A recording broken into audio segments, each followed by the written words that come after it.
नमस्कार, कैसे हो? मस्त ना। कुसुम प्राइवेट ट्यूटोरियल में आपका स्वागत है। आज हम 9th स्टैंडर्ड का स्थूल वाचन पढ़ेंगे। नाम है हास्य चित्रांतली मुलं। इसके जो लेखक हैं वो है मधुकर धर्मापुरीकर जी। पढ़ते हैं इसकी प्रस्तावना। हास्यचित्र व्यंगचित्र म्हणजे काय, ती कशी वाचायला पाहिजे हे प्रस्तुत पाठातून सांगितले आहे। हास्यचित्रे व्यंगचित्रे आपल्याला हसवतात, विचार करायला भाग पाडतात। हास्यचित्रे व व्यंगचित्रे यामधील भेदाभेद दर्शवत लेखकांनी या चित्रदुनियेची सफर प्रस्तुत पाठातून घडवून आणली आहे। प्रस्तुत लेख वयम 2016च्या दिवाळी अंकातून घेतला आहे। इथे आपल्याला लेखकने काय घडवून दिलेला आहे की हास्यचित्र और व्यंग्यचित्र, इसका अर्थ क्या है, इसमें इस पाठ के द्वारा कहा है। हास्य चित्र और व्यंग्य चित्रे आपल्याला हंसवतात। देखो, हास्य चित्र जो भी कभी हम कार्टून्स देखकर हम हंसते हैं, और जो व्यंग्य चित्र किसी के ऊपर कटाक्ष किया हुआ रहता है, किसी के ऊपर टीका करी हुई रहती है, और ये ऐसा रहता है कि इसके द्वारा हमें मनोरंजन भी होता है और एक कोई मैसेज भी हमें मिलता है। तो ये होता है व्यंग्यचित्र। चलो तो पढ़ते हैं हम लेसन। आपण दररोज कार्टून्स पाहतो, ती आपल्या इतका सवयीची झालेली आहेत की कार्टून्सच्या ऐवजी त्याला कोणी व्यंग्यचित्र किंवा हास्यचित्र म्हटलं की आपण थबकतो। शिवाय आपण जी पाहत असतो ती असतात स्ट्रिप कार्टून्स, म्हणजे चित्रमालिका। कार्टून्स मतलब चित्रमालिका, जो सीरियल्स के द्वारा हमें बताते। जैसे बच्चों, आप भीम वगैरह देखते हो ना, एक एपिसोड होता है, उसके बार बार दूसरे भी एपिसोड होते हैं, कई बार ऐसा होता है, तो इसको चित्रमालिका कहते हैं। चिंटू हे त्याचे सर्वात महत्त्वाचे असे उदाहरण, ये चिंटू के उदाहरण के द्वारा हमें बताते हैं। अशा चित्राच्या पहिल्या भागात कोणीतरी कोणाला तरी सांगत असत, बोलत असत, मग त्याच्या दुसऱ्या तिसऱ्या भागात त्या सांगण्या बोलण्यातून उलगणारी गंमत असते। इसमें कैसा होता है, व्यंग्य चित्र में हमें कैसे बताया है यहाँ पर कि कोई पहले भाग में, दूसरे भाग में कोई बोलता है, और तीसरे भाग में कैसा होता है कि वो उसके बोलने के बाद जो रिएक्ट होता है, तो वो कैसी गमत ये कैसी गमत है। कधी आपल्याला एकाच भागाचं कार्टून पाहायला मिळतं, ते पाहून खुदकन हसू येतं आपल्याला। कभी कभी एक पार्ट में भी हमें हंसी आती है। असं चित्र हे हास्यचित्र असतं। पण हास्यचित्र म्हणजे काय असं विचारलं तर आपल्याला काय सांगता येईल? कुणी सांगेल वेडवाकडं चित्र काढलं की ते झालं कार्टून, कुणी म्हणेल त्यात एक जोक असतो, आणि कुणी सांगेल त्यात एक माणूस असतो, तो दुसऱ्याला बोलतो, ते वाचलं की आपल्याला हसू येतं, वगैरे वगैरे। हे सगळं सांगणं बोलणं बाजूला ठेवून आपल्याला हास्यचित्राची व्याख्या करायची झाल्यास अशी करता येईल। क्या कहते हैं कि कोई ऐसा बोलेगा कि आड़ा टेढ़ा अगर हमने कोई ड्राइंग से स्केच कर दिया, आड़ी टेढ़ी लाइन अगर हमने निकाल दी, तो उसको भी हम क्या कहते हैं, कार्टून्स कहते हैं। सफाईदार रेषांनी काढलेलं गमतीदार चित्र म्हणजे हास्यचित्र। हास्यचित्राचे वैशिष्ट्य काय, तर ते पाहिलं की आपल्याला हसू येतं। व्यंग्यचित्र म्हणजे काय, हास्यचित्राचा पुढला टप्पा। व्यंग्यचित्रसुद्धा आपल्याला हसवत, पण केवळ हसवणं एवढाच त्याचा हेतू नसतो। व्यंग्यचित्र पाहिल्यावर आपल्याला हसू येतं, आणि ते आपल्याला त्याशिवाय काहीतरी सांगू पाहत असतं। आपण जर त्या चित्रापाशी थोडं थांबून राहिलो तर त्या काही गमतीदार विचार मांडलेला असतो, हे आपल्या लक्षात येतं। आता बघा, इथे हास्यचित्राची व्याख्या काय आहे, तर सफाईदार रेषा, तो व्यंग्यचित्र के द्वारा हमें हंसी तो आती ही है, और साथ साथ में हमें गमत भी होती है, और कोई मैसेज भी उसके अंदर होता है। मुलांची हास्यचित्र काढणं ही सर्वात अवघड गोष्ट आहे।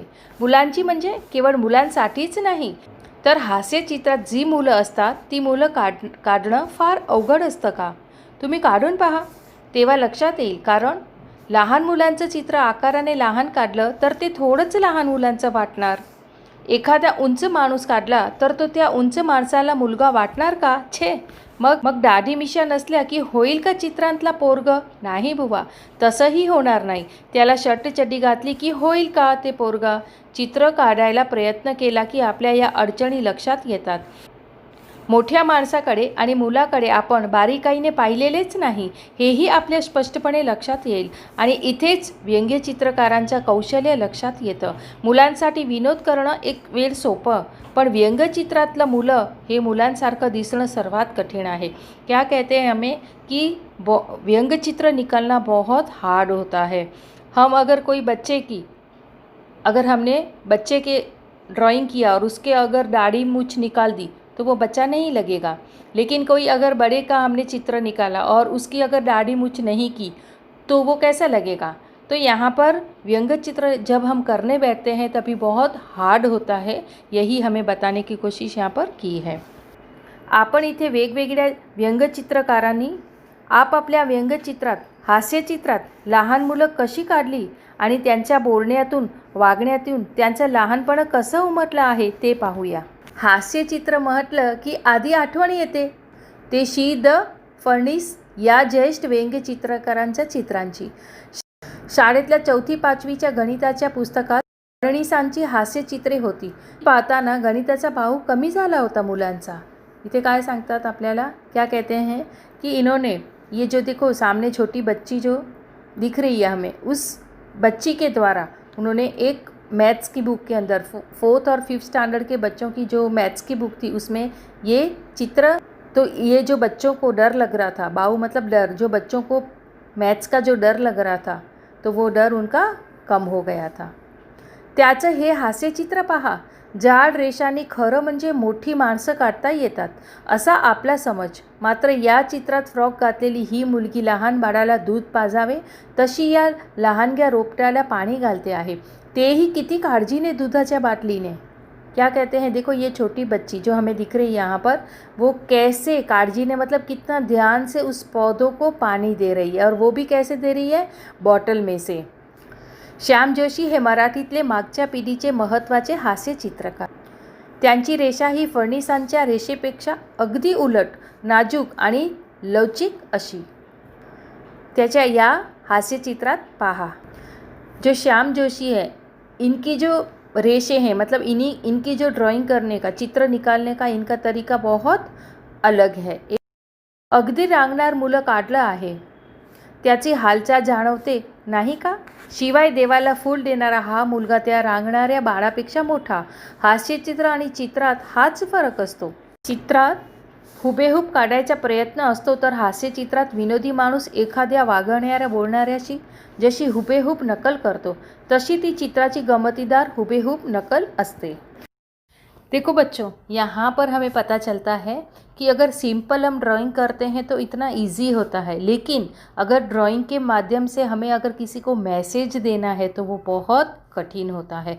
तो जैसे देखो बच्चों, यहाँ पर बागेत एकही फूल मिळाले नाही रे बापा, तो मुलगा काय करतोय, बापाला सांगतोय की माझा बागेत मी गेला होता पण तिकडे मला एकही फूल मिळालेला नहीं, मैं गार्डन में गया था लेकिन मुझे एक भी फूल नहीं मिला, इसके लिए मैं रैकेट का फूल लेके आया हूँ।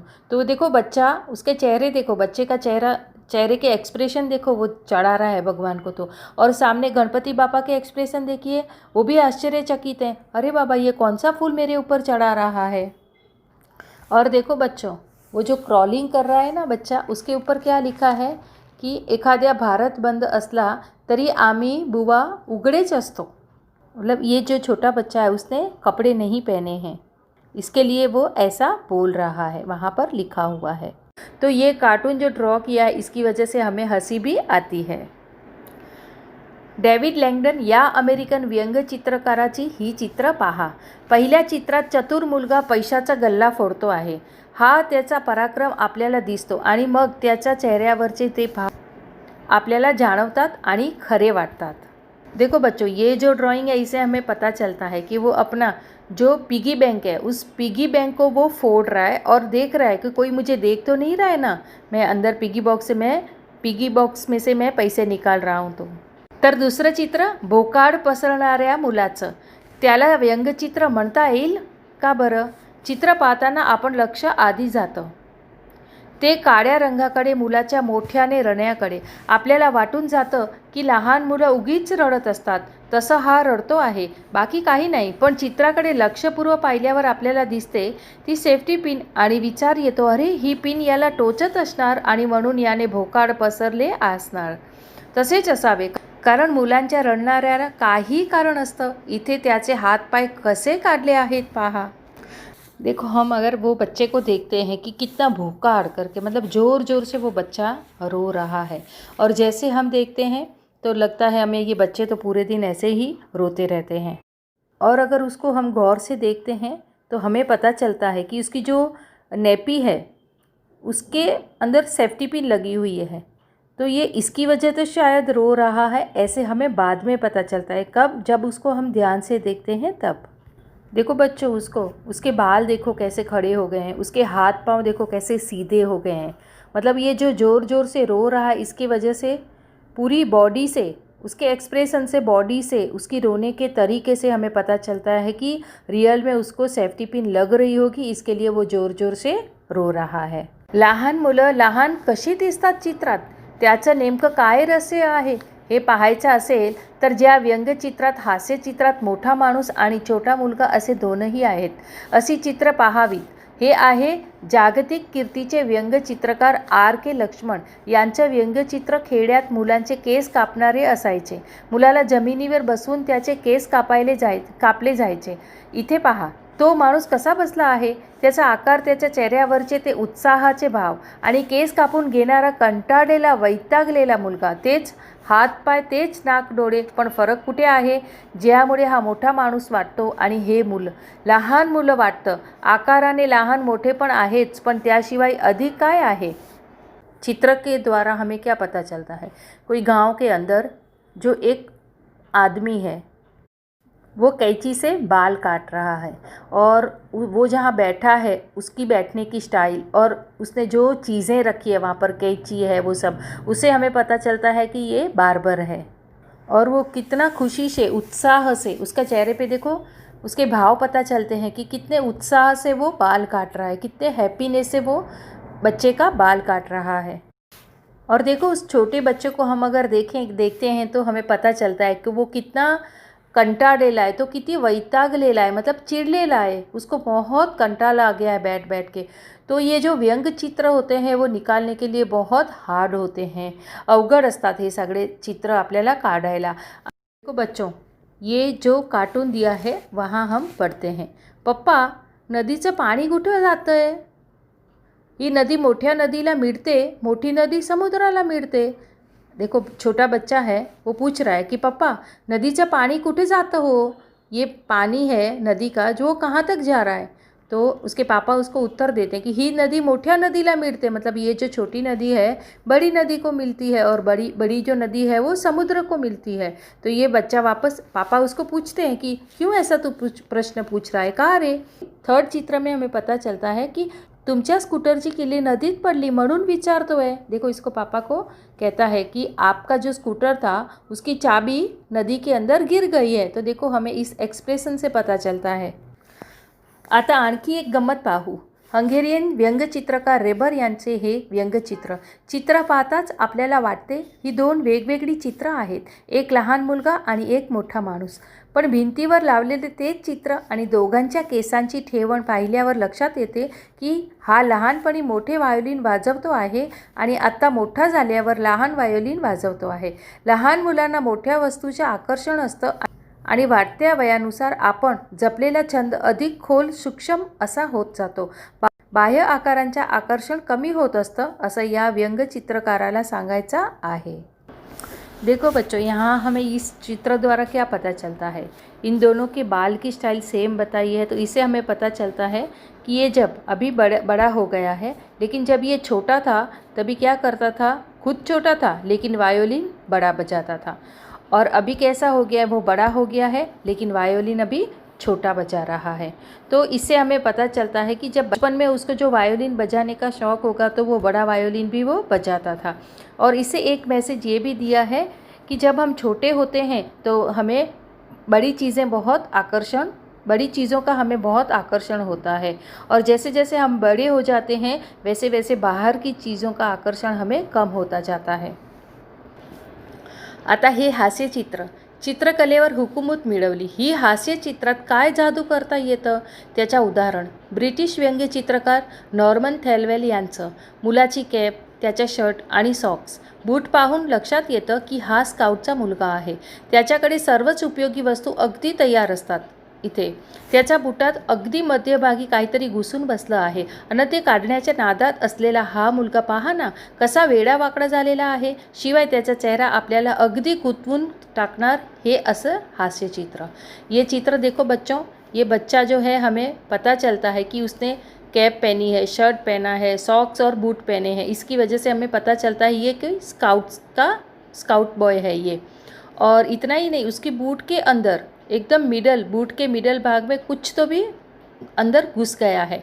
तो वो कैसे निकाल रहा है, लेकिन निकालने के लिए कितनी मेहनत कर रहा है। इसके लिए पूरा इसकी बॉडी देखो आड़ी टेढ़ी लग रही है उसकी।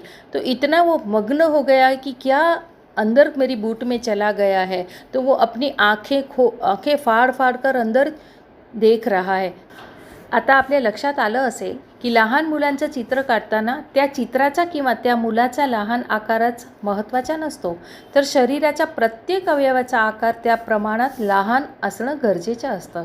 म्हणजेच हातापायांची बोटं ती लहान काढली की आपोआप नखं लहान होतात. नाकाचा ओठांचा आकार काढल्यानंतर कळतं की लहान मुलांच्या भुवया तशाच लहान किंवा एका रेषेच्या असतात आणि लहान मुलांच्या दाढी मिशा नसतात. हे तुम्हाला सांगायची गरज नाही. यापुढे व्यंग्यचित्र, हास्यचित्र पाहताना आणि काढताना अशा बारीक सारीक गोष्टींची नोंद तुम्हीसुद्धा घेऊ शकाल.